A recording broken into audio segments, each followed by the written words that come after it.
Alright everybody, game number 1 in our last best of 3 of Group B, and we have Nom versus Gust or Bust. And well, Khaldor is this time the map and Zul is banned out. We have Falstad also banned, so no Gust this time. I guess that's gonna end up in a Bust kappa.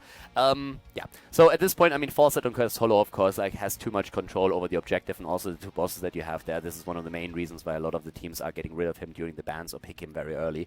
When it comes to the first picks, on the other hand, Zagara on this map is still very powerful, but keep in mind that we had huge focus on heroes like Li Ming, for example, in the North American scene. We've even seen some of the North American teams go as far as to go for Rhaegar again as a first pick, which I don't really think is going to happen immediately, but either Gust is going to pick him up now or Nom. Having Thrall already with a very high priority once again just caters to how much these teams that we've seen here today in Group B really like having that melee assassin at the front. And of course Nom probably has been watching that last game that we saw there where we had actually like Artanis and Butcher being played, which was pretty incredible. Gust in this case, this is one of those moments where you really have to think about what you value the most. You can go for a Greymane, for example, which is a very high priority in NA, or you can like play a bit of a different game where you try to get more map control, and then Zagara would probably be one of your early picks. But something around the lines of like a Greymane, Rhaegar could be very powerful. Gust has to think about what they... Okay, so a Meridian would help against the Thrall, but they have to basically think about what they want to prioritize here. Because if, for example, Rhaegar is not being picked by them, they would give it up to Team Nom. They would basically say like, alright, we're okay with you getting Rhaegar. We're going to get some other healer here instead. And that's one of the choices that they have to make. So far, Rhaegar has been one of the early picks in every single draft that we've seen, and I don't really think that's going to change for this one. Muradin taken is already counteracting Thrall, at least to a certain extent, and also, of course, it makes sure that you can't run Thrall together with Muradin. We might see Thrall with an ETC, unless, of course, Gust is banning him out in the next ban round. Always assuming that Nom is not going to take him right away. So for Gust, at this point, they have to think about their healer. Rhaegar, yes, no. And if they say, okay, we are not going to take Rhaegar, we're going to put him over to Nom, then they have to think about their damage. And damage, Greymane, as I said, is going to be very strong. You can go Greymane, you can go Zagara, or you can go into Li Ming. But Greymane has been a very predominant hero these days, and yes, Greymane it is. So with Greymane, you have like a lot of flexibility also in the fight itself. For Nom, I would still expect that Rhaegar, as already mentioned.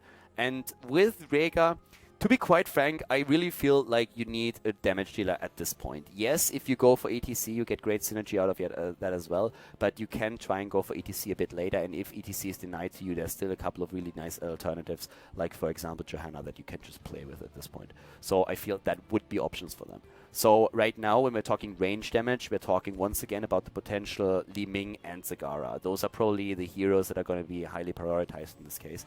We've seen teams pick Lunara, but normally Lunara is a bit of a later pick during the draft phase, and is also it's a little bit dependent on what kind of like frontliner you run. So as expected, it is Li Ming, okay, and I would say that Gust is very likely to ban out ETC right now.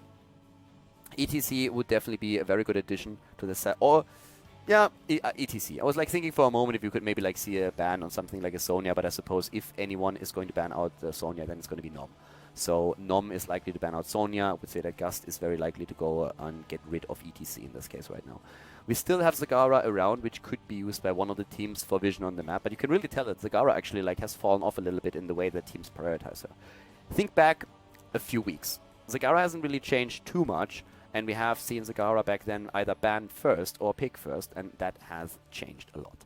So ETC, as expected, banned out. Now Sonya could be the ban on the side of Nom. I personally think that Sonya would be a great ban at this point, together with Muradin. She is extremely, extremely strong. Muradin and Sonya jumping in and having that Greymane there as well. Another thing would be a ban on support.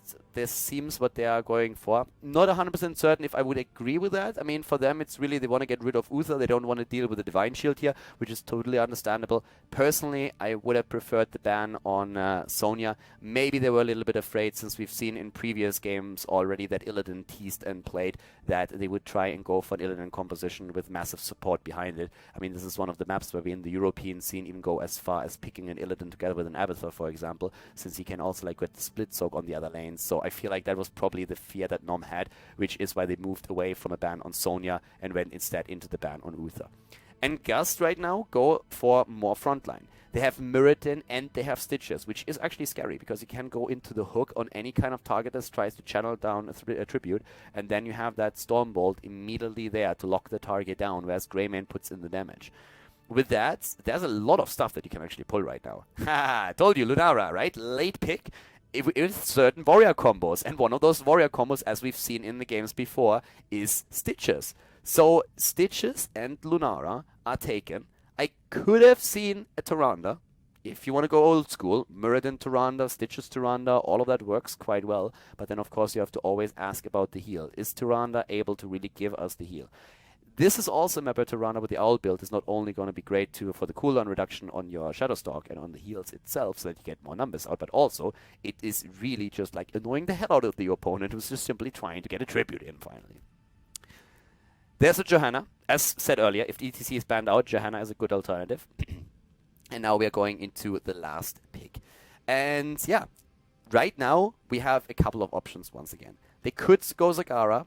I don't really think so, though, that Zagara would be the best option here.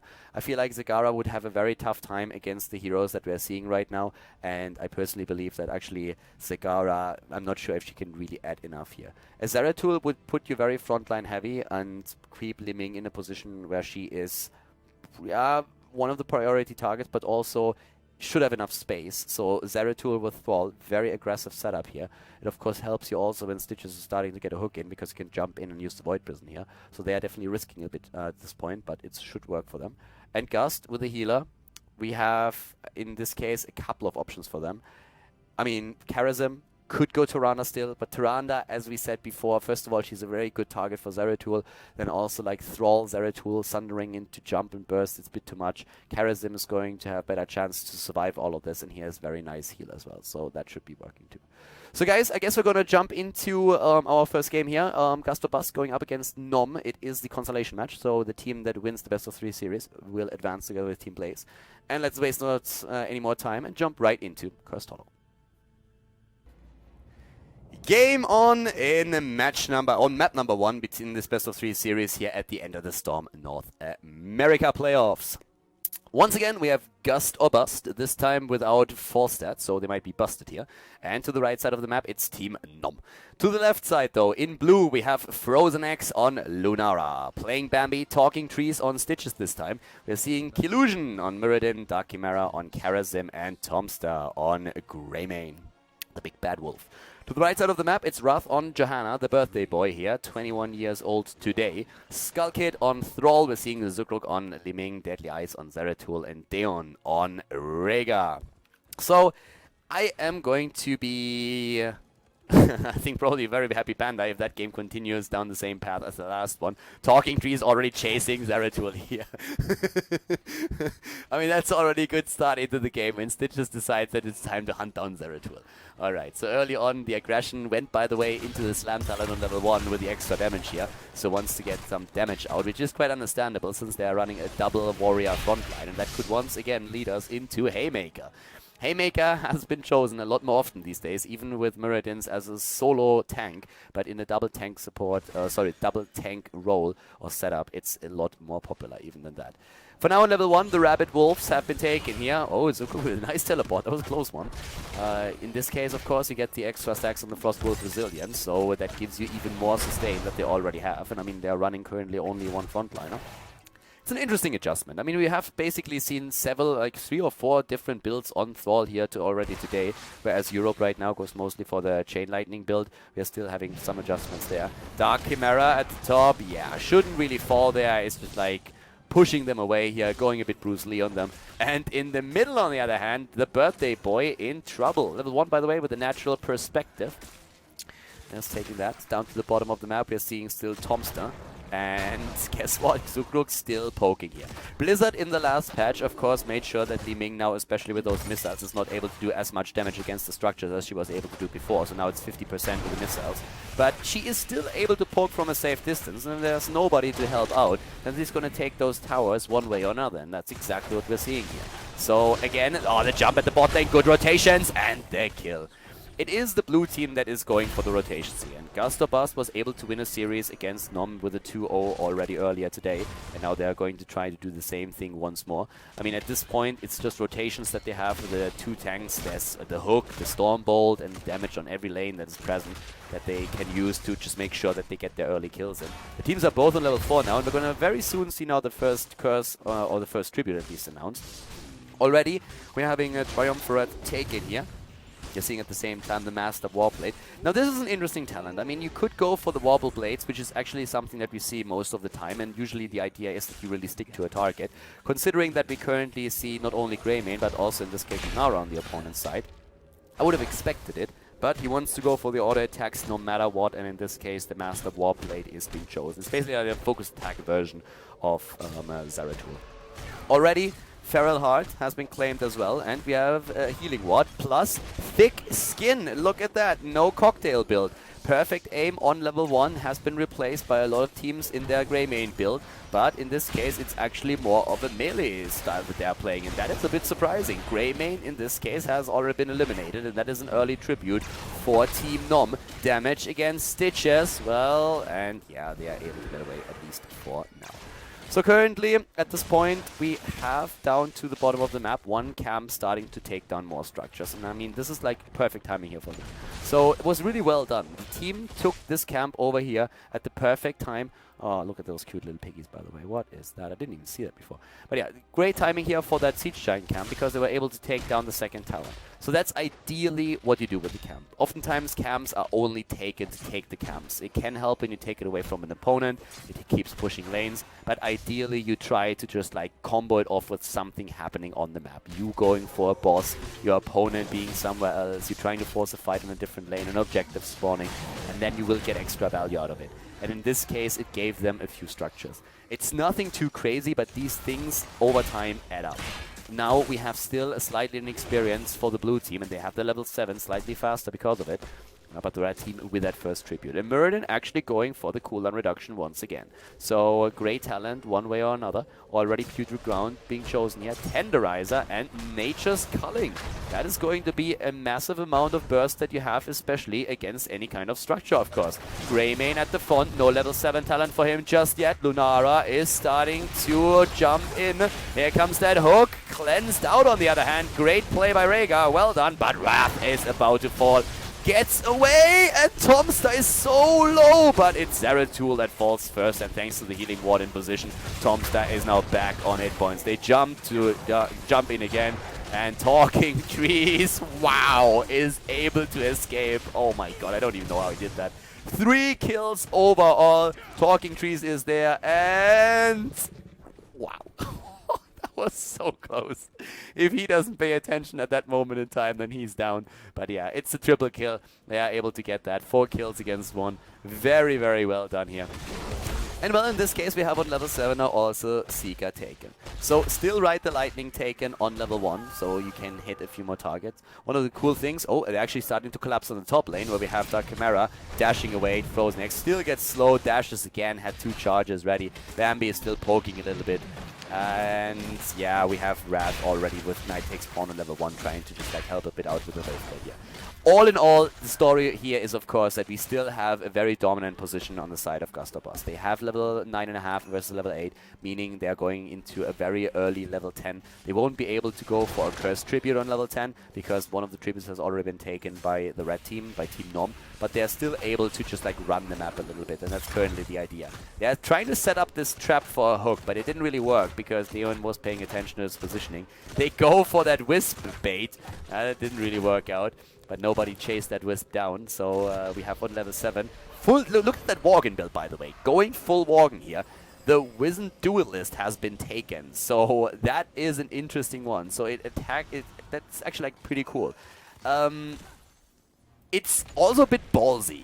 I mean, that's basically Greymane's version of gathering power that we are looking at. And it can be really nasty, but at the same time, it's also one of those things that you have to keep yourself safe. And with Karazim just not giving you a rat's ass and saying like, yeah, I'm not going to give you a palm when you jump in, I'm going to go 7-sided strike because I like damage. Greymane is going to have a very interesting game. I mean, the stacks are going to be great, don't get me wrong, but at the same time, if you think about it, he's eventually going to end up in a situation where he might not be able to jump in. Currently, he's actually looking at 9 stacks. That's 9% extra damage that he currently has. And yeah, we're going to see how that's going to work out for him. Already, nice Iron Skin. Haymaker has been chosen. Haymaker for the Playmaker. And Frozen with the Liming damage. But guess who's waiting? It's the Skull Kid.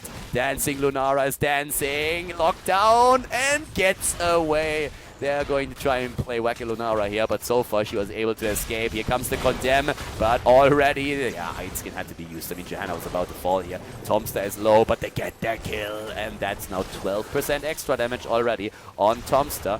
And yeah, they are starting to stack up that damage. So once again, Wizened Duelist here is getting quite a bit. So with those auto attacks, you get a ton of damage. It's 4 stacks, 12% extra damage. That's the curse now against the red team as well. 10 versus 10, but it didn't really matter here because of the kill against Johanna. So now we have Blessed Shield, Sundering being used. We are seeing also in this case at the same time that Disintegrate, the Void Prison, and Ancestral Healing. They're starting to push in. They can on the way back always try to collapse on one of those bosses, but for now, of course, we still have Zeratul around, and it's a bit of a risk that we run. So instead, they have an open channel into the mid lane, but they can take one of the forts quite easily, so they do that. They're on level 12.5 already, so that's pretty easy peasy. At the bot lane, we still have Thrall in position, but he is jumping away. The Wisp is getting in position for Vision as well, and now they are looking at boss up at the top lane. But of course, if you really want to go for boss, you need to be fully aware of the position of your opponent. And right now, they're just like trapping a little bit. They're saying, okay, we get the keep first, or we get the fort first. If they jump in, then we have Collusion right here. He can jump over there, Haymaker into the group, and then we can blast the target away before anything else happens. Level 13 is also going to help them here. You have the talent lead now, which gives them in this case the unfair advantage and the Mega Smash.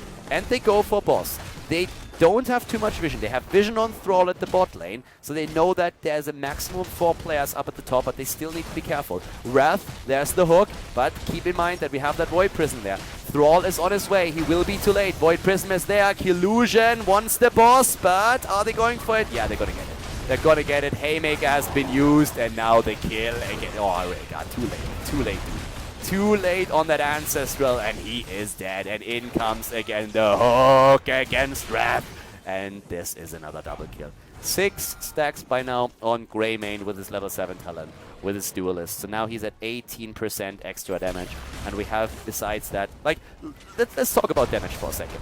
In terms of damage, Greymane is at 16,000, whereas Li Ming is currently at 26. So still Greymane the top damage dealer for his own team, but nowhere near the numbers that Li Ming is being able to bring to the table thanks to the Disintegrate and the constant poke that we have seen from her. But that keep is going to fall. I mean, this is a 10-minute keep that we're talking here. 10 minutes into the game and a 3-level advantage. We have that keep down, and at this point, Gust or Bust is just showcasing their strength. Against Blaze, they were not really able to win the match, but in this case, they are playing a really good one right now. So let's see how exactly we're going to have the rest of those builds unfold once the level 13 is hit. Also, by the way, the Unfettered Assault has been taken on level 13, just like highlighting that since we haven't really talked about it yet. We have a couple of stuns on the side of Team Nom, but there's not enough to really make Charism go into Relentless. Charism was thinking about it and said like, nah. But he looked at Li Ming, he was just like, yeah, screw that. So Li Ming with a Disintegrate, especially later on with a slow, if she decides to go for the 20, then you want to have something like the Spell Shield. I actually like that a lot. Survivability for Charism is in this point everything. Also, I want to highlight the Cleanse that we see there. The reason why I want to do that is because we had a change in the recent patch, and you might not be aware of that already. So what Blizzard basically did is they said, hey, Echo of Heaven is a great talent level 7, but too much of Charism's healing is currently based on his level 7. So what we are doing now is we buff his normal healing, and we reduce slightly the healing advantage that level 7 Echo of Heaven gives you. So that means that Cleanse is now a better option for Charism on 7.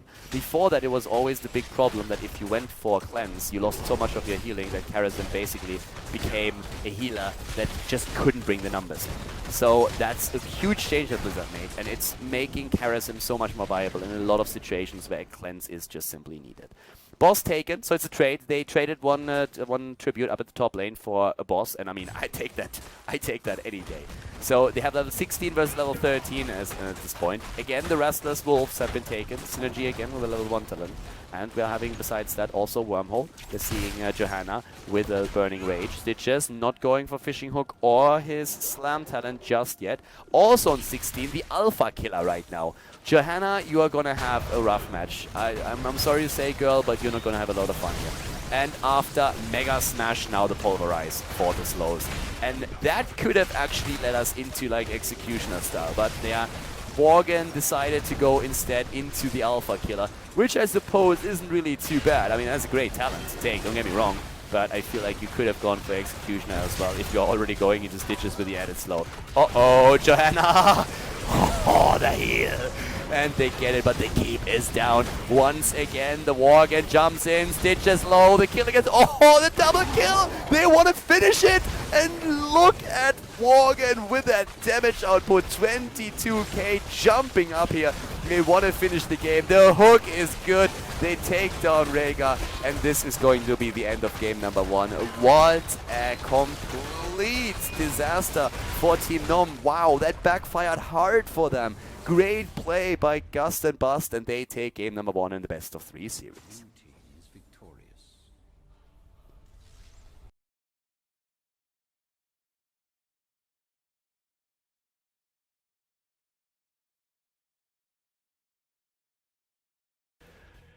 Okay, everybody, game number 2. We have Gust or Bust in the one only. The old Kings of Alpha team is currently ahead in this last best of 3 of Group B.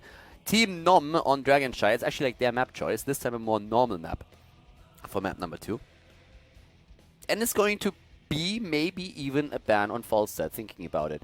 Right now, of course, the main question is once again, Zool, yes or no? We've seen the hero a couple of times, not only in North America, but also in the European scene. Oftentimes he's banned.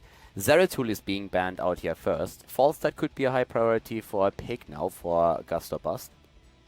It's a great map for Falstad. Like, heroes that we usually see on this map a lot is Falstad, Zagara is oftentimes picked, but keep in mind that it was a high priority by most of the teams here today on especially Thrall. They like to play and start things off with the Thrall. Thrall and Greymane have probably like they've been the 2 dominant early picks that we've seen, together with the Rhaegar. But Rhaegar is usually either taken on the second pick, or like not as the first solo pick. And well, as expected, Falstad, high priority here. They could switch it around still, but nope, they go for it. Falstad is going to be chosen. The mobility on the map can just be priceless. And Team Nom could go into something like Rhaegar Thrall, for example, depending on how much they value Mirrodin or Zagara in this case. There is still that Li Ming to consider as well, and that Greymane. I mean, right now we are really finding us in a situation, or like in a state of the game where you have like a lot of heroes that you can start the draft off with. Mirrodin is in their case once again the choice that they want to go for, the heavy frontliner. They have the opportunity to let for now Thrall go if they want to. They can actually come back to Sonya maybe later, but they still say nope, we want him. That basically gives Gust the opportunity to jump into Rhaegar. And besides that, they are likely to either pick up Zagara for the top lane, or they can say, hey, we want to have that Greymane back.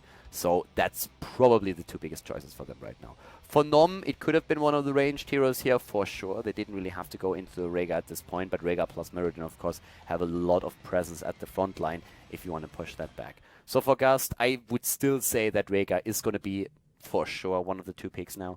And besides that, it's really a matter of, do you want to go for frontline already, or do you just like want to add that Greymane or maybe that Li Ming? But given the games that we've seen, I would actually like lean a bit towards Greymane. If he's not going to be picked, then there's actually like a high chance that he's going to be banned out. Rhaegar, as expected, is taken. So now the question is, do you go for more damage, or do you really start to work on your frontline? And I don't really feel like they necessarily have to do that. There's still like enough options around that they can choose from. Team Nom might ban one of them out, but I really feel like this is going to be enough. So, well, Greymane, yeah, that would have been my guess, and I think they agree. It's a great hero, and it gives you that damage that you need.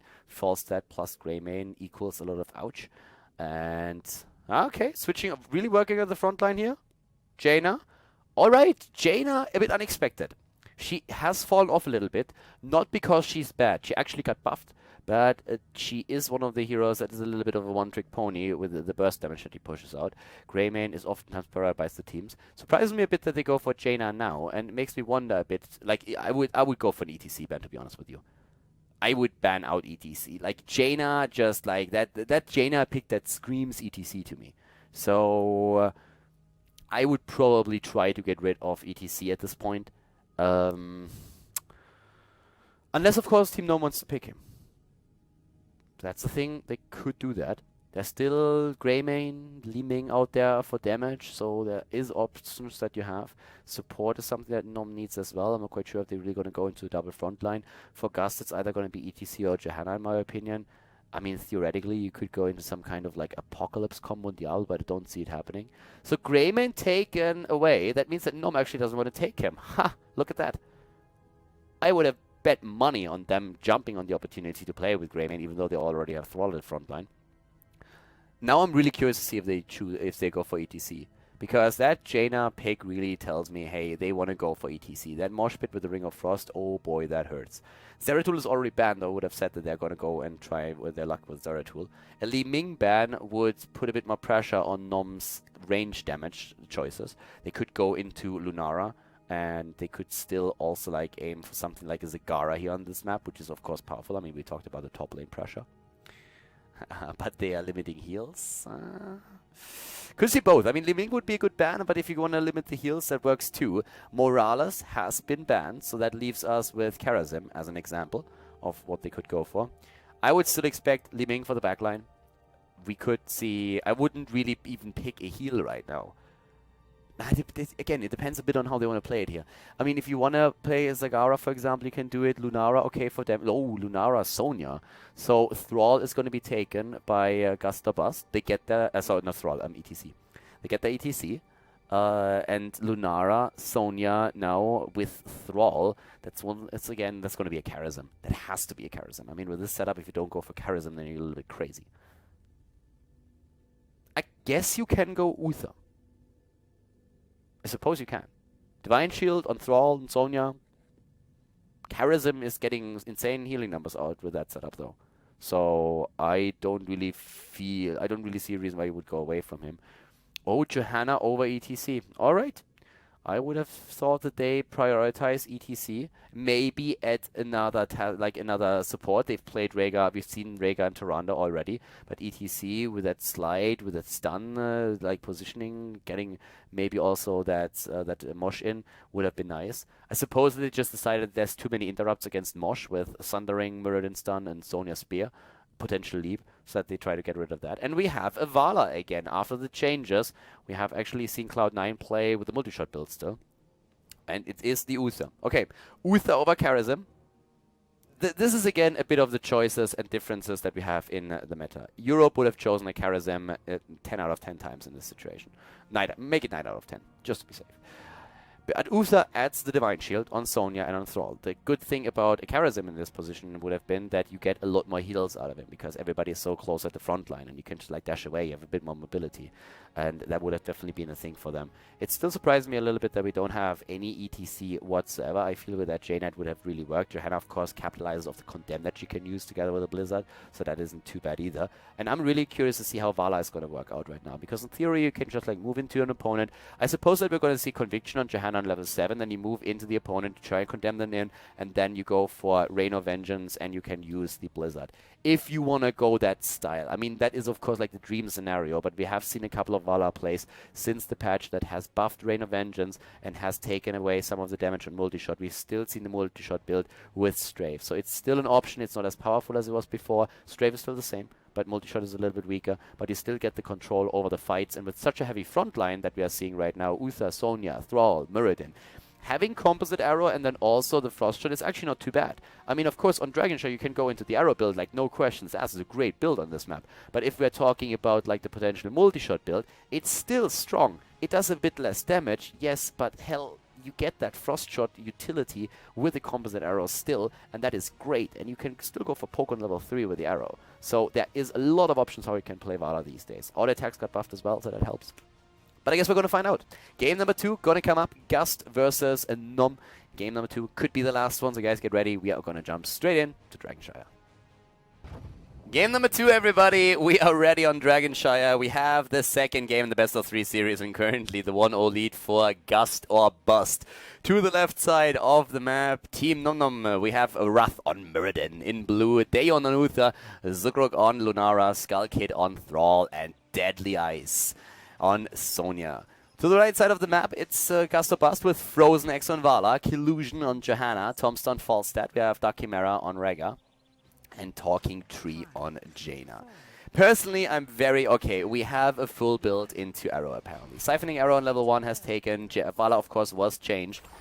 Auto attacks are a little bit stronger, and we are seeing, therefore, on a lot of maps also, like, there's a couple of builds around, and there's also a lot of aggression, and yeah, that's the problem when you run such a front line. Look at that damage output that we are seeing from Gust or Bust.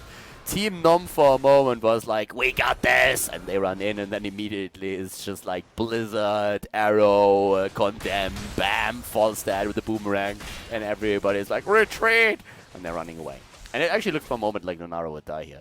But, well, right now we're currently looking at level 1 for on a block, by the way, on Thrall. Thrall now taking the top lane against Vala. Vala, of course, getting a lot of damage out of an Arrow build when she's fighting on one of those temples. That's really pretty nice. We're having in the mid lane at the same time still Tomster talking. There's actually a rotation between like 4. So it's a 4-1 split, so to say. You have 1 hero up at the top lane facing each other, and then you have 4 rotating between middle and bot for experience. But that is being met by aggression, and here comes again that Blizzard. So no matter who they focus on, the Blizzard is always there from Jaina, and now Daeon is just like running while he gets beaten on. And, well, down to the bot lane is now the rotation coming in again. Temples are now starting to be activated. Falstad, by the way, went into the auto attack build, just saying, since we had a lot of Gathering Storm taken these days. But at this point, it's not the Gathering Storm, it is actually an auto attack build with Season Marksman. So that's going to be a bit more of a standard style. Already, Mirrodin is trying to go for the Dragon Knight. That's very... very optimistic. I don't really think that they're going to be able to go for this one. Or are they? 3 versus 3 at the bot lane, and so far it's actually looking pretty sweet for Nom. Team Nom is being forced back on Sonya now, though. And yeah, Rega is healing them up here, and they are going to claim this eventually. Mirrodin also didn't really have a chance against Foster there in the mid lane. Tomster was doing pretty well so far. At the top, we are still seeing Thrall, of course, bullying Vala. And yeah, he's bullying my girl right now. I don't like this. And, well... it's one of those annoying things. And he does it, by the way, even without the Chain Lightning build, which of course makes things even more annoying if you go up against it. So both of the Giants will end up in the hands of the blue team again. There's a lot of pressure early on. It's actually like really a lot of pressure with all of that damage and all of that poke that we see against them. Vala's going to have a bit of an easier time now that she finally has the Puncturing Arrow on level 4. That helps. The range and the extra bounce is actually pretty solid. And we have, again, Johanna with the Amplified Healing on level 4. I was always a little bit on the fence about Amplified Healing on Johanna, but I have to say that if you play with a Rega, I like it a lot more than with probably any other healer. Maybe with the exception of someone like a Brightwing, I don't know. But like with a Rega, you get so much passive heal, I want to say, if you're not the main target, that I feel Amplified Healing is really going to give you quite a bit of output there. Tomster's moving in from the side here, but can't really prevent it. Camp gets stolen away, and we still have now also on level 4 Snowstorm taken for the increased radius increase. Vala is waiting for the well and is also like very cautious, has no idea where Thrall is, and is now starting to finally move over. The mid lane though, where we have the Dragonite channeled, but Killusion is there and denies it for now. The problem is that Vala eventually is going to be chased away from that top temple because of Thrall. And Thrall went into Envenom. So now there's a little bit of a poke, and that's exactly that puncturing arrow that we've been talking about. Arrow, arrow, arrow. And over level 7, the repeating arrow is going to be chosen. Tomster with the damage, but they have to also go for that try. They get the kill, but is it going to be a Dragonite? Yes, it is going to be one. So they get the kill, but they lose the Dragonite. Yeah, that's the greed right there. You see a kill, and it's a bit like a carrot and a stick, and you're like, need, want, give me, precious. And then you lose the Dragonite because of it, and you lose tower after tower, and you're thinking to yourself, you hate yourself. It's basically like when you start eating that like 1 bar of chocolate that you never wanted to eat, and but it's so delicious, and then when you finally are done with it, and then all of a sudden you realize that you made a horrible mistake and you hate yourself for the next few days. But in this case, it's not, it's similar, but it's not quite the same. So we have level 7s coming in, repeating arrow taken. And I mean, it's pretty actually interesting to see that even with all those towers that have been taken down by the Dragonite, we still have Gust or Bust with the earlier level 7 towers.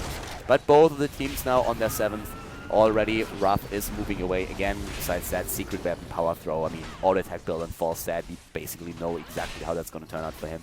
We have also now NExus Culling taken. this is like so popular on North America. There's very few European teams that have really played with that particular talent. Most of them practiced it in scrims a little bit and had a look at it, but most of them just simply said like, yeah, it's an NA thing. It's not really something that we would do, maybe depending on the setup and the map, but most of the time we will still see them going into the Wild Vigor instead. So difference in servers, difference in meta again. We have lane still being pushed, and I mean, there's not really any kind of like rotation that is really forcing an issue at this point. It's just both of the teams waiting for the next shrine to be activated once again. That's currently what they are waiting for. And besides that, it's just I mean, if you see a chance, of course, you're going to take it, but nobody's really going to force something here. The top lane, by the way, we have now the dynamic duo with Falstad and Vala trying to push Thrall back because, well, he proved a bit too much for only Vala here. That orc is too manly. And at the bot lane, that of course creates a bit of an imbalance since we have now a 3 versus 2 push with a slight advantage here for the blue team. And they are starting to go in right away. So already, tower, the 3 towers down, gate is down, this tower is about to fall as well. The next few shrines should be activated very soon, and the teams are starting to head into level 10 for this. And this is of course where we have with the mid game also a lot of potential unfold. Especially when we're talking about heroes like Vala, we could actually see now that particular Rain of Vengeance. Rain of Vengeance is a very interesting talent in Vala now. Before that, you didn't really use it for damage, you used it actually more for the stun than anything else, and it has more or less completely disappeared. But Blizzard heavily buffed the damage on Rain of Vengeance now, and all of a sudden Vala players realized, hey, that stuff does damage. We can actually suddenly kill stuff. So instead of using Strafe, a lot of them end up going for the Rain of Vengeance instead. And then suddenly Vala players realized, hey, that's not as easy to hit as a Strafe. So you see a lot of Rain of Vengeance just whiffed. That might be one of the reasons why we have Strafe chosen now instead of the Rain of Vengeance. Falstad, oh yes, Sleep! Hell yeah, baby! But, Falstad still dying. Nice Divine Shield and Sundering trying to just like completely lock them down again. But yeah, I'm loving that leap here. And that was great. Leap taken. Sonya is going a full jump, and I am loving it. So, at this point already, Thornwood Vines now too. Besides that, like, nothing really too crazy when it comes to the heroic abilities. Cleanse is there, so Leap can be, like, the stun on Leap can be cleansed, of course. So that's one of the things that they're going to look on. But Deadly Eyes suddenly became a lot more dangerous. Missing the arrow. Feels bad, man. Deadly Eyes takes one shrine. The one at the bot lane is still held by Rhaegar. Mid lane, there's not going to be too much happening just now. But Muradin is suddenly experiencing the power of Falstad again. And I mean, we've been talking about Falstad just a little bit. I really haven't talked about him like too much yet, but he is currently at 19 season marksman stack. Good Gust, by the way. 5-man rotation in the middle. Good Gust. Gets them away from the mid lane. Frozen is moving to the top to get access of this shrine again. And at the bot lane, they're chasing Rhaegar. Oh, you can't cleanse yourself. And, well, run, doggy, run. The wolf is on the hunt. And now, in this case, it could be the Dragon Knight. Nope, they don't get it. They're not getting it. Yeah, I was a bit too late. But Thrall is down. The problem is that Rhaegar is going to fall as well. He tried to jump in. No, no, yes, no. It was so close. He nearly got away. He was dodging a Stormbolt that never came and then died, but it was really close. That fight isn't over yet. Gust every time. Gust is such a crazy tool. I mean, that cooldown is so low. 40 seconds on Gust. Like, it's crazy. I really expected Gust to be nerfed a little bit at least. I mean, even like 10, 20 seconds in cooldown would have probably been a bit better. It's still a great tool, but right now it is just out of this world. 12 versus 12, that's currently what we're seeing here in levels. We're having also 2 kills against 2, so very even game thus far. And Talking Tree's already on his way down to the bot lane. He sees that coming. Here come the Thornwood Vines. Where's that arrow, baby? Come on. You can do it. Oh, yeah, well, no, you can't because you're not Vala. You're actually like Jaina. Vala was at the top lane, and she died. And Falstad needs to be very careful that he doesn't suffer the same fate. The cool thing about Falstad with the flying is, of course, you can like go back to base, zip, get the mana and hit points, and fly back in. And now the blue team has another shot at a Dragonite. And yes, the interrupt. No respect whatsoever. It's just like moving in with an auto attack. Like, yeah, I'm not even going to waste my shield there for you, dude. So it might have to waste it now. Yeah, jump does not work on Iron Skin. I'm sorry to say, but that doesn't really work. Again, shield glare. No! Oh, that Dragonite. And no, the kill doesn't happen. But the Dragonite is still being locked down. Okay, so that works. Level 13 talents for both of the teams now with the Mystical Spear again. And we have, well, right now, as you can see, double Giant Killer. Muradin and Thrall, well, most of all Muradin and also Sonya are going to have a bit of a tough time here. Giant Killer, interesting talent actually to take considering that we're having such a build at this point. I mean, yeah, you can of course go for it, even like a Frostra would have been okay to control the fights a little bit more. Once more, also the Restless Wolves, but as the level 13 talent, extremely popular for these two teams that we've seen here today. So, we have, at this time, again, the Dragonite, just like trying to go for the first fort here. The experience is still the same, though. Like, even with everything that has happened so far, experience-wise, they are on eye level. And it's still a very early Dragonite. It's like a roughly 10-minute Dragonite that we have. So it's not going to be super strong just yet. Damage points, by the way, just to give you a bit of an idea, Lunara on 21k, Falstad still on 19,000. He, by the way, has 25 extra damage now on his season marksman. So actually doing a pretty solid job. 10 minutes in, 25 extra damage, that's not too bad. That's actually pretty solid, especially considering that we have a very low kill game. I mean, there's not a lot of takedowns that you capitalize on. So in this case, it's only minions, rotations, and wave clear that we saw. And therefore, that's actually very sweet. That being said, in terms of like, well, heal 22,000 mostly against like 23,000. So Rhaegar has of course to get his Ancestrals in to really get some value out of that. Before that, Usa is still doing a very solid job here. But we still have the chance now for rotations to maybe like catch a hero somewhere unaware. Especially Nara is of course very squishy, so if she's going to be a little bit too far out, then she might die, which is why Izukuri is actually claimed is extremely passive at the bot lane, as long as they don't really know where the position is. Vision is everything at this point. This is also one of the reasons why you're always attempting... Yeah, well, and that's exactly the problem that I've been talking about. Yeah, goodbye. No! Wow, she gets away. I could have sworn that they still had the Cone of Cold, but Talking Trees already used it. So, yep, that would have finished her off for sure. The problem really is, or the idea is, you push lanes back. On this map in particular, lane push means vision. So the farther you push a lane back, the more vision you have, the more vision you deny to your opponent. And when it comes to like the control over the shrines, that's going to be crucial. It also allows you to more safely, to rotate more safely in the middle of the map between those jungle areas. And that gives you a lot of potential. Uh-oh, there's the leap. They're going for the heal. Good heal here. Dark Chimera with a very nice move, but look at that rotation. Everybody is down here, 5 versus 3. Yeah, well, Ice Cloak is not going to save you, I'm sorry. Jaina is down. Tomsta gets away. Oh, close call, though, with that Thornwood Vines that we saw there. But Vala is soaking some experience at the top. So the one thing is, if you currently think about like the way that these kills work, the kill of course is great. The problem is it's a kill that doesn't really give you too much. The death timers are increasing right now, so the more, like the deeper we are in the game, the more important these kills are going to become. But at this point, the problem is that everybody rotated down to get that kill, and they only got 1 kill. So the only thing that they could do with it was take the camp at the bot lane. In the meantime, Vala soaked experience at the top, and the rest of the team soaked experience at the bottom. So we still have even experience, even though it's 4 kills against 2 right now.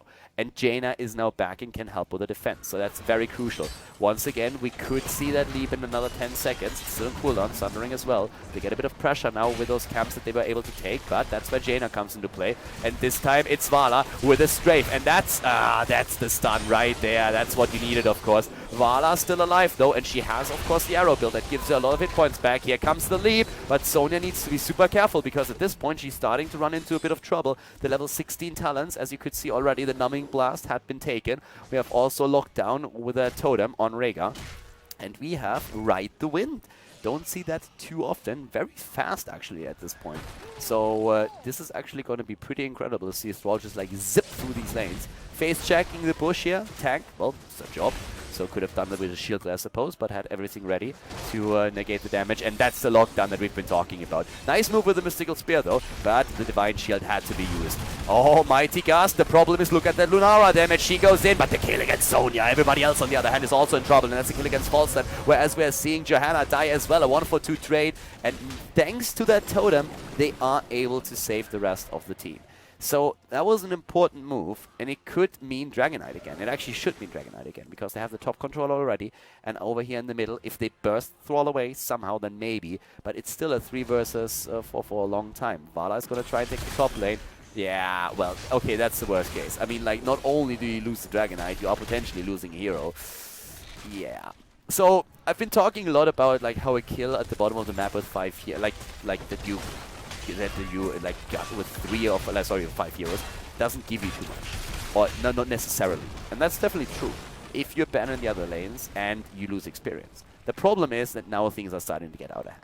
Because we have 6 kills against 3, we are starting to see an experience lead, which before that was just not really there for the blue team. And right now, Team Nom is really starting to play Gust to the wall. They need to get a couple of kills, and then they need to make sure that they're starting to get a couple of these Dragon Knights, because these bad boys, they scale.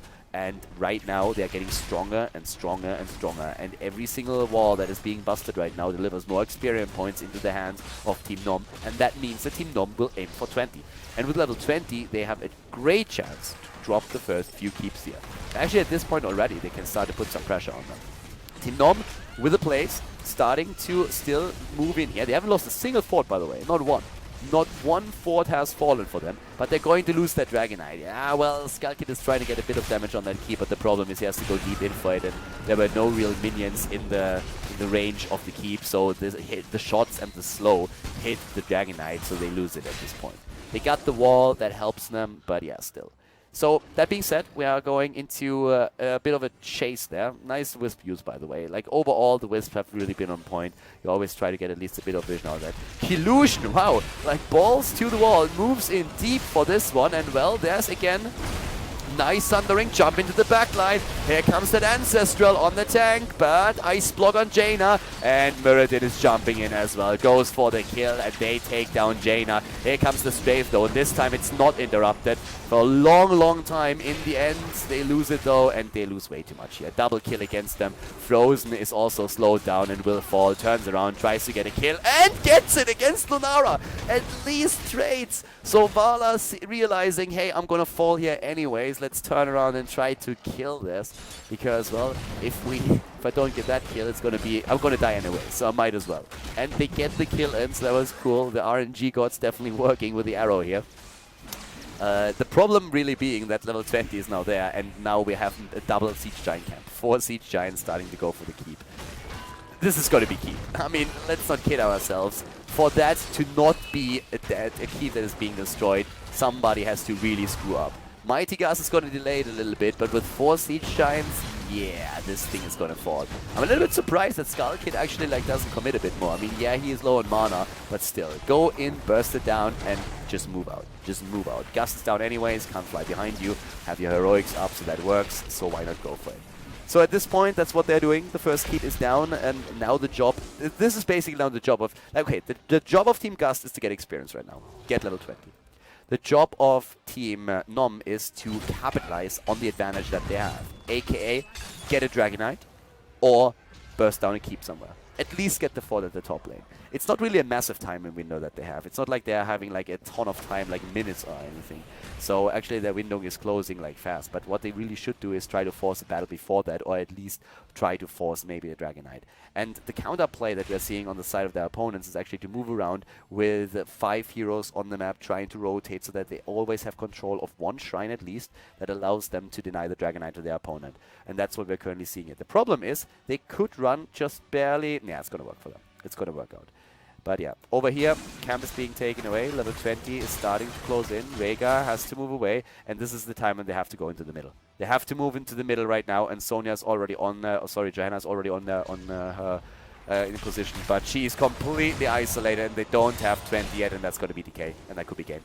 This could be game. It's going to be at least key, but it could be game. They don't have the 20. It was a bit too late. That's, of course, one of the great... Like, Force, they could have maybe flown to one of those... Actually, I really want to say that Force Edge had a chance to, like, fly to one of the temples. It would have been a risk, no doubt about that, but I feel it was a risk worth taking. Because right now, Team Nom is trying to finish the game.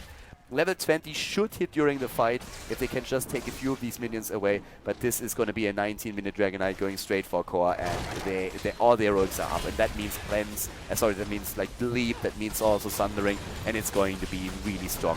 Already double Nexus Frenzy taken, they try to go for the damage to take them down. You have 40 extra damage on Falstad. It comes to strafe, Mighty Gust being used, Thundering not really doing anything. Look at that damage against Thrall, oh my god! Thrall is down within seconds. They kill Uther, and now they are trying to go for the Dragon Knight. The core will actually survive. They are going to be able to save the core, or will they? Uther is going to be back in a moment. Zagara, why don't they kill Zagara? Zagara with that Nature's Calling is taking it down. And it's Lunara, I mean, Ara, Lunara, Zagara, whatever. They don't kill her, and it's a tie. We are going in game number 3.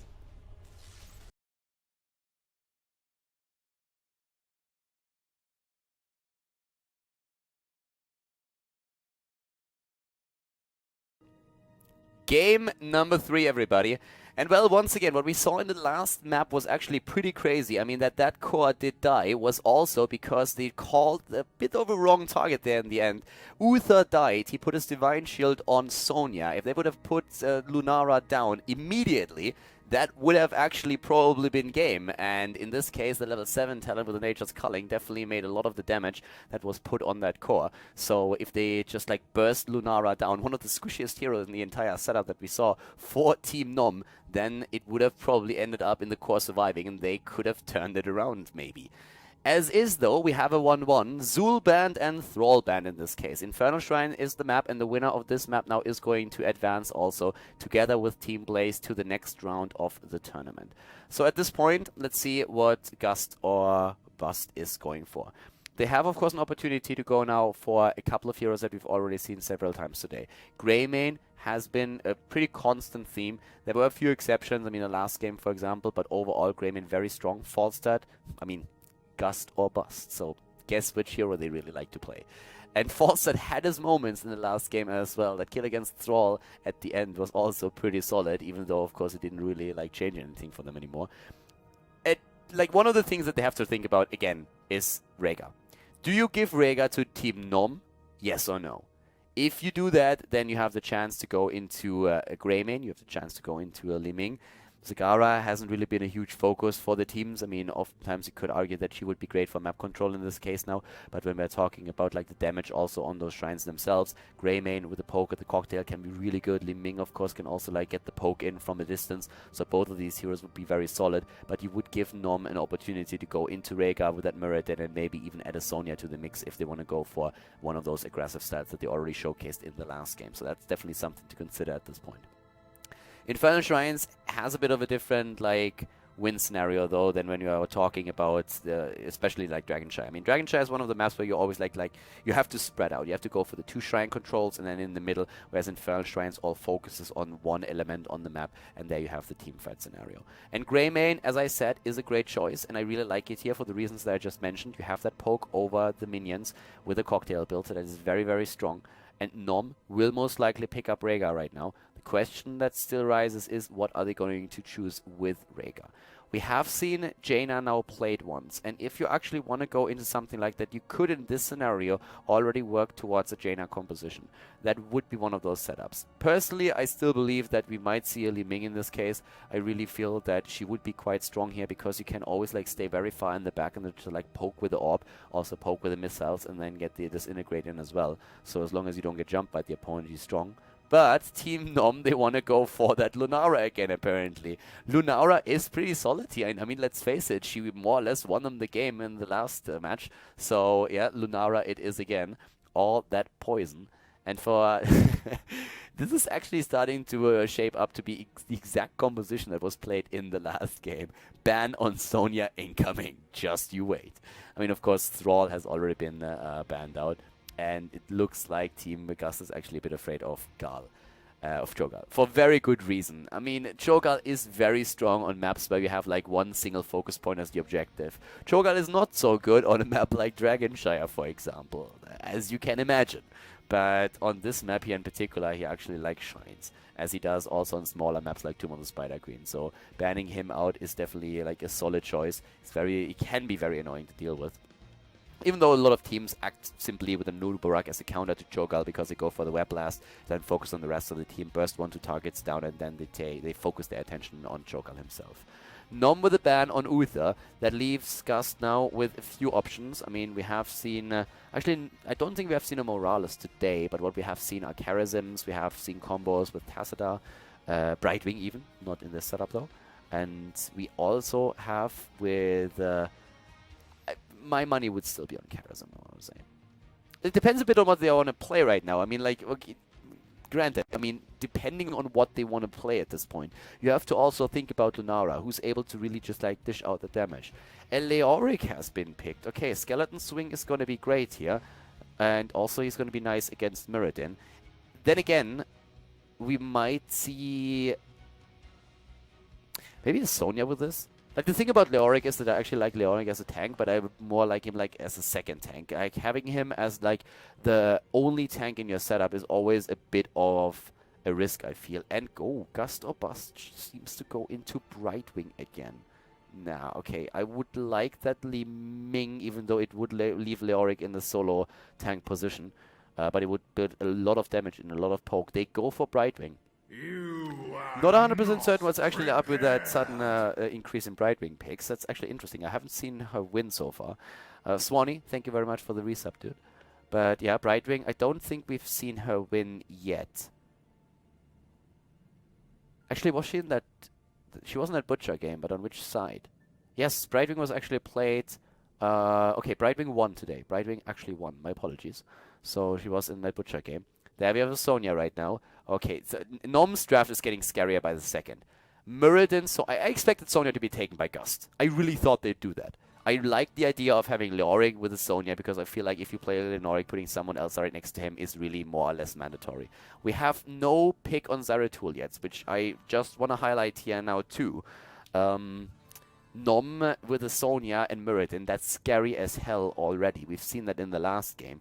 The Rhaegar on top of it, Lunara too. They had a Thrall in the last game. Like, they could theoretically, I mean, even think about going into either Li Ming, or they could simply say, hey, we're going to play another melee assassin. We're going to go into that Zeratul, try to focus on the backline. Map control, that would be Zagara's job. Yeah, I guess you can go for that. I'm not quite sure if I would like prefer it here. Li Ming is still out, and I feel like the poke on her is pretty great. You have the heal as well. I don't know. I would have probably leaned a little bit more towards Li Ming, but Zagara often offers a bit more utility than Li Ming does, in the sense that she gives you a lot of map control, and you have the push. And together with Brightwing, we have now Tassadar. I would like... The thing is, like, I like a second tank, but I like a second support as well. So... Against Zagara, I could actually see a Chen. Tassadar is alright, don't get me wrong, but against Zagara, if you want to have a lane bully, a Chen wouldn't be too bad. And Chen is locked down. I like the Chen. I'm not sure if I like the Brightwing. I really feel that Brightwing might not be the best choice here. You have the Polymorph, which is one of the main reasons to take her. It's a bit more vision. And, well, I guess you can get, like, well... Brightwing is going to look for friends here, but we still had a few other opportunities or options out there of what they could have gone for. I suppose that one of the main ideas why they are picking Brightwing is really that they feel that they can counteract a bit that like damage over time that Lunara puts out. I really think that's one of the main reasons. That you have decent damage, heal output, and that Lunara is just like so annoying with all of that. If Brightwing just like jumps in the entire time with the blink heal, gets that in, she can get very nice healing numbers, and I suppose that's the thought process behind it right now. Which I can agree with. I mean, I could have seen a Charism.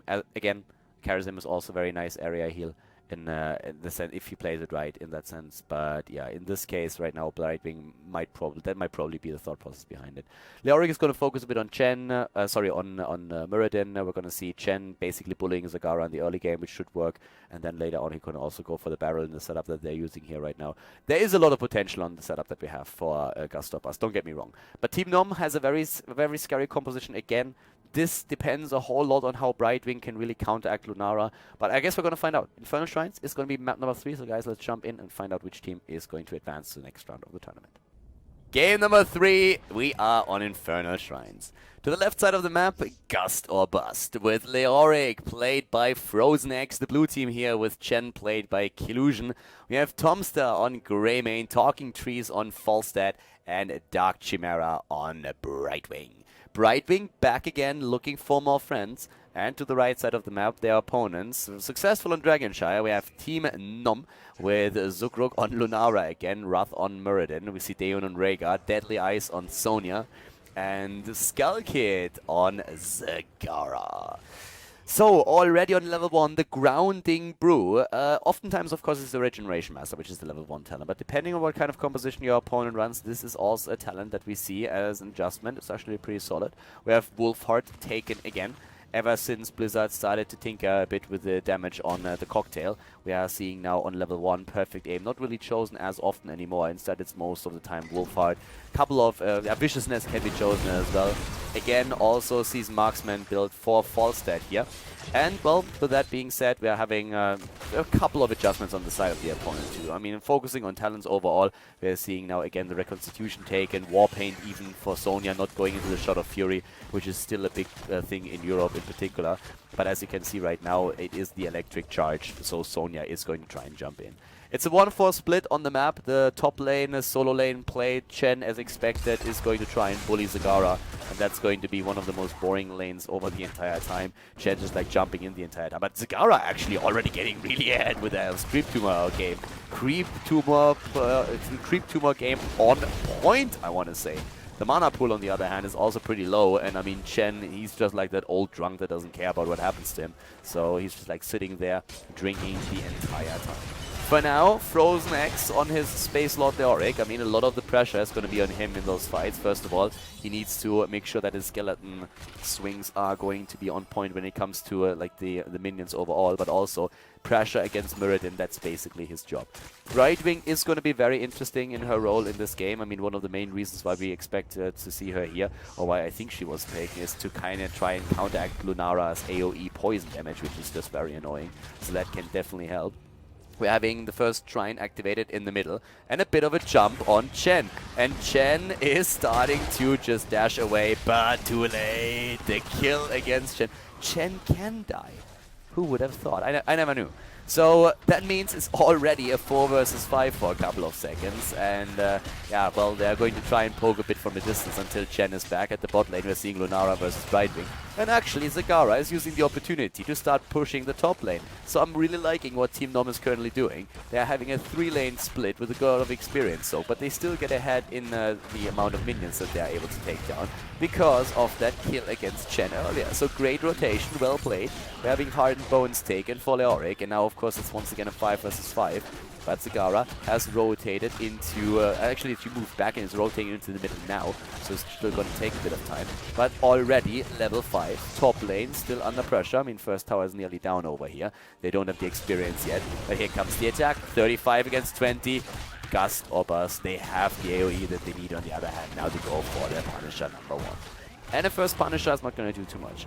Now, kids, listen. One of the things that I want you to do in the future when you play Quick Match or when you play Hero League, when the Punisher is taken, go behind that damn gate. Don't stand in front of it, alright? Stand behind it, because what happens now? The Punisher is going to jump in. Look at that. All of a sudden, 1 tower, 3 towers, 4, bam. Everything is attacking that Punisher. And what happens? Nothing. The Punisher gets taken out. Easy peasy, just like that. Gates stands. Nobody died. What do you see in Hero League and in Quick Match and basically everyone? It doesn't really matter which rank you are. It happens on any rank. There's always this one guy that thinks like, I'm gonna kill them all. And he moves right over here. The Punisher jumps into his face. Everybody focuses the damage on him. He dies. And then because the Punisher only gets attacked by 2 towers, their wall falls. And then you're starting to lose points on the fort as well. So, you just learned something. Maybe. If you did, try it the next time and thank me later. So, Dogging Trees at this point, together with Dark Chimera, already at the bot lane, trying to go for one of the camps. They have level 7 earlier, so that gives them a bit control. So that first Punisher still worked. 2 towers taken down. Solid. At the top lane, we have Zagara trying to at least like counterplay that. Doesn't really work that way just yet, but she's working towards it. Nature's Culling, you know what the name of the game is now. Let's go, Core! That's something that they can definitely try later on again, but first of all, they have to get close to it. So besides that, Cleanse has been taken, only on the side, of course, of Team Nom, as since Brightwing is starting to move in for a shield and also the Vision. So there it is, and we are still seeing a very even experience at this point. So, that being said, like, the picture is still the same. Zagara versus Chen at the top lane, Zagara pushing a little bit harder. Everybody else is just like trying to get experience. Nobody wants to die. Everybody is trying to see if they can maybe sneak a camp in. At the bot lane we saw some pressure. Both of the teams on the same levels. It's very cautious. I mean, this is the last game of a best of 3 series, so you need to be careful here, right? One stupid mistake. One guy standing in front of that gate. And you Kidding. And you might actually lose that game. So if you screw up at the wrong moment and you lose a hero before that next shrine is activated, then it might actually start to snowball against you. And this is why everybody's playing like super careful right now. If you see a chance, jump on it. But don't open one up for your opponent. Don't make that mistake. Ghastly reaches there. Brewmaster's balance now as well. And we have the shrine announced in the bot lane and everybody is rotating over. It's like one of those kids parties where somebody got a clown. Everybody wants to see it, so everybody moves in. Already the Wrath, Wrath is there, and he has to unfold his Wrath right now because they're jumping in. They try to go for falls that Brightwing. Brightwing down without blink heal. Oftentimes you are in a scenario where it's just like really tricky to keep alive. 5 versus 4, and that's the chance for Team Nom. They jump in, but Gust or Bust are currently sitting there trying to jump, maybe with a bit of a poke into a closer range on the thingies, like the minions. The one thing that the blue team understood here is that after Brightwing died, guys, we have immediately to go and soak lanes. That's what they understood right away. So they had to move up to the top with Chen soaking experience. They were trying to just like rotate on the rest of the lanes as well. And what does it end up with? Look at that, by the way. Punisher again baited in, okay? He's not here. He's here. Why is that? Because they walk behind the gate. Exactly. Try this at home, kids. Please do. So the one thing that they actually understood right away is that they could just simply like go straight for the experience. They didn't waste any time in the bot lane where they could have lost it, and now they have level 10s at the same time as their opponent. So yes, they lost the Punisher, and they lost the hero, but they're not like massively behind or anything. We're having already the Wandering Keg chosen. We're having Entomb, we're seeing Mighty Gust. Blink heal is going to make Brightwing's life a little bit easier, so that's going to work for her. And we have at the same time now also Ancestral, Thornwood Vines, Avatar, and Wrath of the Berserker chosen. So a very solid setup and push in the mid lane right now. So at this point, Talking Trees already there. Tomstar, they are just like dancing a little bit around. They want to poke. They are going to try and get a couple of shots in, especially with the cocktails, with the boomerang, like they don't have boomerang, but the hammerang. And it's a very cautious game overall. Thanks to Leoric's like Wraith Walk, he can always move away. So Chen is usually not really in the habit of dying too much. That in the early game there was a bit of a present, I feel. But with especially the Keg, he should be able to escape no matter what happens there. I like though that Team Nom realizes that they're a bit of in a standoff and they can't really do too much. So they instead start to go for a few of the camps. So I like that quite a bit. They could have, of course, tried to time it maybe, but like in this case, any camp that you get is going to put pressure on the lanes and then you can turn around. And actually, they are going now for Greymane. Greymane dead, and that is perfect. They get the camp, they get the kill. This is looking strong. This is actually like really looking cool now for them. They have lead and experience. They have 3-0 in kills. They start to drop the structures. Nature's Culling once again on level 7, really helping out with that. Chen is soaking experience at the top lane right now, but structures are falling. And now the shrine is announced again with Greymane down. That allows them to just like move back, get hit points, get mana, and then go straight for the shrine. So oftentimes you end up in a situation in Heroes of the Storm where if you play a bit passive, like if you play passive and you play just like a bit more cautious, you don't make any mistakes and you're going to be in a great spot once that the actual objective appears on the map. If there's no reason to force a fight, then don't go for it. If you have a stronger early game, then by all means, try to go for that battle.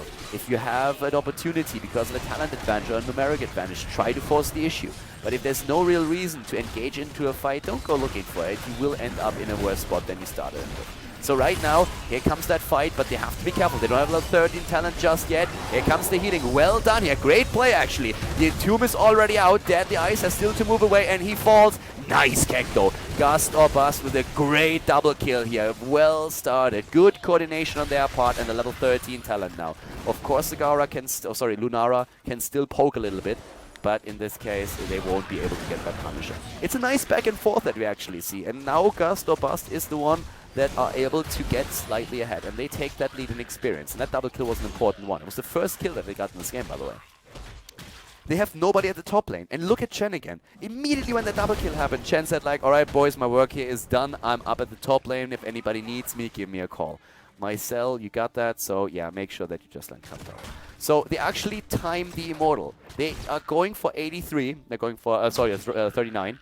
They're going to wait a little bit. They take the camp here first. And now, after he comes back, or after he's at least at home and can fly in, they're going to take the Punisher. And now with the Punisher, they're starting to move in. So that's going to be the important part. Time it properly. You know that you have the time. You see those death timers. You know your opponent can't jump in. You're way ahead. And you can always like get that last minion. So very cautious approach. And they are able to push now with the entire team. Oftentimes you see teams actually go for the Punisher. They have all the time in the world, but they take it right away. Everybody's low. They try to go in, and it ends up with a return kill against them. In this case, on the other hand, they are here with full force, except for Chen, who just does his PvE thing up at the top lane. He's just doing Chen things. He's being annoying on the on another lane. And of course, he's doing the other thing too. He just doesn't die. Relentless on him already. That helps. And look at the experience bar now. It's an entire level lead that is currently between the two teams. We are also having down to the bot lane still the Brightwing. Brightwing, one of the biggest assets of Brightwing is of course the ability to jump all over the map. And that's why we are seeing her currently soaking experience at the bot lane as much as she can. So down into the bot lane, Frozen X, or in the mid lane, sorry, there again. Having Brightwing again in position over here, 13 versus 13 by now with the unfair advantage. Damage-wise, just to give you a bit of an update. Oops, sorry about that. Nope, that's also not what I want. This is what I want. 17k 0 damage on the side of Grey Main. Lunara with currently Zagara is here as well. That doesn't make my life any easier. I already screwed it up in the last game where we didn't even have Zagara. Now we have Zagara and Lunara. Luna Zagara, Zagara Luna. Zagara Luna. I don't even know anymore. But yeah, Lunara has 13,000 hero damage and 20,000 on Zagara. But if you look at the siege damage, then currently Lunara is at 87,000. Chen has 75,000, just to give you a bit of an idea of what we're talking here right now when it comes to especially that level 7 talent as well. It really starts to make a bit of a difference. Level 16 with talents now, and this is really where Chen becomes fun. Level 16, that's the moment when you're like, alright boys, the game just started. Because now you can jump into everybody's face. You can lock them down, and that is amazing. Pressure point is like one of the best talents in the entire game. And Lunara is going to hate it. She is so going to hate it. Getting away from Chen when he has that talent is nearly impossible. He's just going to jump in. He has the Brewmaster's balance. He gets the speed. And yeah, look at that. Forcer already flying in. That guy's actually dodged in here. He dodged it at level 16. In this case, Hammer Time didn't go for the mini-stun. So, job well done. Sonya escaping here was actually a pretty big deal. If she dies, while now the Shrine is active, it's more or less lights out for another fort. But they can go for it. They can try to get level 16, and they're very close, and then they can fight on eye level with their opponent. That's what we're seeing right now. So down here to the bottom, we have now also the Greater Polymorph taken. And besides that, it is the Starwood Spear after the unfair advantage. Rising Storm after Earth Shield. No tidal waves for the cooldown reduction for Rhaegar. It's all about that shield, especially on Muradin. The pokes already happening here. Poison everywhere. They heal very early. A bit premature, I feel, on Muradin. Here comes the barrel. The barrel is, like, Chen is extremely low right now, though. Chen is trying to get away here. Good Gust. Nobody dead yet, but everybody is incredibly low. Lunara's poke coming through, but they are able to well up. And now they just go in again. So, second round. Just at this point, there's the bell. And we have them jumping in again. Frozen with the pressure against Muradin. It's exactly his job. Moving in with a Drain Hope whenever he can. Just going for it. Slamming away. Both of them with roughly the same amount of stacks here. Lunara is taken down. Zagara is in trouble as well. Here comes the kill against Sonya first. The Maw is decent though, but still the focus on Zagara, and she is going to fall here. They're going to jump for her. The heals are there, but it's not going to be enough. Eventually she's going to die, and that's the case now. 3 versus 0, 3 kills, well done. The triple kill is there. And now it's time, of course, for once again the Shrine to be taken. This is going to be another Immortal now, or another Punisher. Muradin is attempting to soak experience at the top lane. He's immediately going for a bit of a counter play there.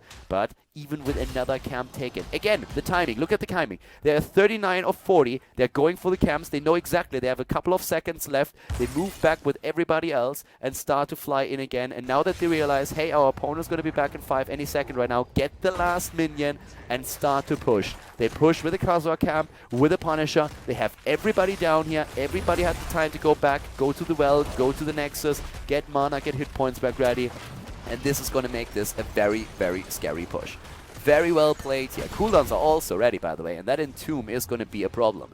Entomb and also Keck. Once again, we can see the Wandering Keck here. If he goes for the barrel, just like jumps in. The Punisher baited in. They're trying to bust through the wall so that they can assist the Punisher, and this is going to be the important part. Where comes the Entomb into play? Where are we going to see that Keck once again? Entomb first maybe. Who are they going to try and go for? If they can catch Lunara, that would be amazing, but so far doesn't look like it. Punisher jumps in again. They want to go for the keep. The Punisher is dead though. Great play here actually. Now they move back again, and still the keep hasn't fallen, even though it was really well coordinated. Once again, Sonya's trying to leech on, starts to move in. Nice trap against Lunara, and here comes the attack. They go for the kill, and they get it. Lunara is down. Rhaegar was kicked away so that he couldn't heal anybody. Rhaegar couldn't do anything here. They get the kills, and Deadly Juice is missed, and this is Sonya dropping as well. I think Rhaegar wanted to heal her instead of Meriden, but he misses his Ancestral, and this is going to be keep. They are losing 3 heroes. I don't think it's going to be game because, well, let's face it, they're all incredibly low. This would be a huge risk, but they have the 20, and actually, like, looking at it, they're starting to get a lot of hit points back. So they are going to go for the core after all. Brightwing jumps back in, went back home, jumps back in, heals everybody up. This is going to be it. This is going to be it. They got those hit points a lot faster than I thought they would. Very well done here. Brightwing with 43,000 heals, and ladies and gentlemen, Gust or Bust will advance to the next round of the tournament. Team Nom is out. Congratulations to Gust or Bust advancing together with Team Blaze here at the end of the Storm North America playoffs. And that, ladies and gentlemen, is GG and the end of another series here on Khaldor TV with Heroes of the Storm. So once again, we have another video finished, and I hope that you enjoyed the commentary and that you liked the game, of course, as well. It was a pleasure casting the match for you. And if you guys really enjoyed it, then make sure that you give that video a thumbs up on YouTube. And of course, if you haven't subscribed to the channel yet, feel free to do that too. If you have friends that are interested in Heroes of the Sports esports scene, then definitely recommend the channel to them, or just show them the video if they want to see like a bit how the pros are drafting here, especially of course when it comes to the North American scene, European scene. And I mean, these days we even have a couple of Chinese games on the channel here, so I hope that you enjoy that as well. That being said, thank you very much for watching again. I'm going to see you guys next time with more Heroes of the Storm content here on the channel. Have a great day and enjoy your week, and see you soon. Bye bye.